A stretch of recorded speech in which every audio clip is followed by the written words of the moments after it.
Everyone, আবার চলে আসলাম নতুন ভিডিও নিয়ে। আজকে আমি পৌঁছে গেছি আমাদের হিলি চামুন্ডা কালী মায়ের মন্দিরে। গত 60 বছর ধরে এই দাদু আমাদের এই হিলি চামুন্ডা কালী মায়ের পুজো করে আসছে। প্রায় দাদুর বয়স প্রায় 90 ছেড়িয়ে গেছে। তার কারণে দাদু আজকে বিদায় নিল আমাদের এই পুজোর স্থান থেকে।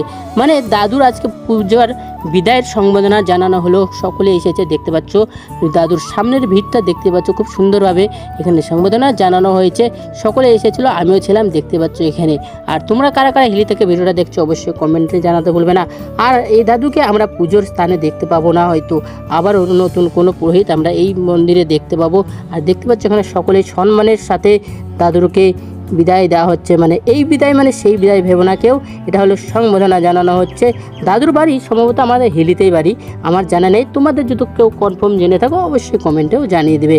আর এই যে দেখতে পাচ্ছ এখানে সকলে পুরস্কার ও আরও অনেক কিছুর সাথে এখানে সম্মান করা হচ্ছে, দেখতে পাচ্ছ। তো যাই হোক, সকলে ভালো থাকবেন, দাদু খুব ভালো থেকো। আবারও দেখা হচ্ছে পরবর্তী ভিডিও।